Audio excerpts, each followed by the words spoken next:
Super Mario Maker on 3DS is like the light version of phone games you played as a kid because your mom didn't want to pay $6 for Geometry Dash. This game is so compromised in so many aspects that I truly wonder why Nintendo even put this out.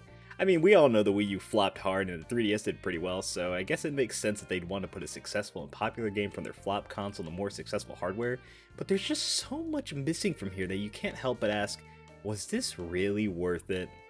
Online was pretty much non-existent, so most of your time was going towards playing it offline, making your own stages, testing them, and sending them to the endless void where you aren't even sure if anybody will play it, because, well, the 3DS version kinda fucking sucks. As I said, there's just so much missing from Mario Maker 3DS, and while all the stage options are important, I guess, the only thing you really saw people complain about back then were costumes being removed. And yes, I know the original 3DS couldn't scan amiibos, and Nintendo probably didn't want you to buy an accessory to use your accessory for something as small as a costume. But what about all the event ones that had their own stages like, I don't know, Super Mario Kun, Shaun the Sheep, Dr. Kawashima, and BABYMETAL? Yeah, BABYMETAL was in this game. Isn't that kinda crazy? They're the only celebrities in this game, and besides Shinya Arino, the only real people featured in it. Seems kinda ballsy for Nintendo to do in what was easily their safest, cleanest brand era they've had so far.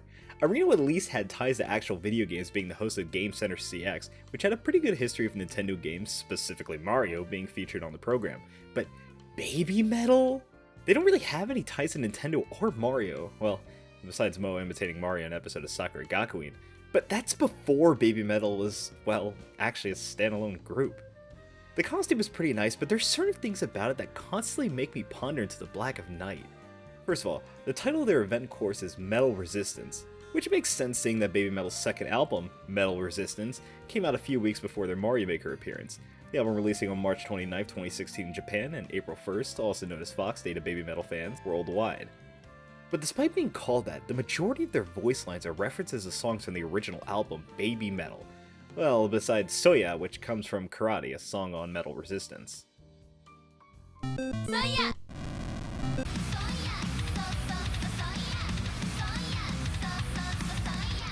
Let's talk about the actual sprite itself though, which appears to be based on their Metal Resistance World Tour costumes, as Moe and Yui don't have sleeves in their appearance here, as opposed to the costumes seen in their actual BABYMETAL X Mario Maker video, where they're wearing the World Tour 2016 costumes, specifically the version with sleeves as seen in this photo. As for which one more accurately represents Metal Resistance, well, I guess that would just be the version seen in the game, as the music video for Karate has those costumes. You know, that has me thinking about BABYMETAL costumes in general. There's so many of them across their 15 years as a group. So many different patterns, designs, bases. It's pretty damn fascinating, honestly. I can't really pick a definitive favorite, so if I had to pick, I don't know, let's say 4, I'd probably say World Tour 2016 with the sleeves, Legend S, Metal Galaxy World Tour, and Tokyo Dome Black Knight. Honorable mention goes to the 2024 Hades outfit and these ones from a Rock Zine video. I don't think they've ever worn these on stage, but they look pretty fucking cool to me, so I'll put them in there. And while we're on that note, what is my least favorite BABYMETAL costume? Well, that isn't too hard to answer. It just has to be the Metal Fort costumes. I mean, they look pretty good on stage when the lights are reflecting off that feathery kind of chest piece that they're wearing, but in promos and magazine pics, they're just extremely boring and honestly a little dull. I saw someone say the material is supposed to give off a rainbow effect under light. I've seen BABYMETAL fan artists give it that rainbow finish too, but I can't find a single video or photo where that effect is actually happening. It's mostly just orange, green, and yellow with some blue here and there. Compared it to the previous outfits, which usually chose two main colors like black and red, black and silver, black and gold, these are just, compared to those. Not to mention the whole double sleeves thing, which some costumes before these had, but combined with the rest of the design, it just looks really out of place. Suit metal sleeves specifically are a huge downgrade compared to, well, literally every other sleeve pattern she's had before, and the material looks a bit cheap, honestly. There's also these little hip plates that are also reflective, but again, it just doesn't really look that good in those promos. What was I talking about again? Oh yeah, Super Mario Maker on the Nintendo 3DS. I mean, I played it more when I was younger, but there's no real desire to actually play it now when I can just emulate the Wii U version and play it that way. Or just, play Super Mario Maker 2. To be honest with you, I didn't even play for this video.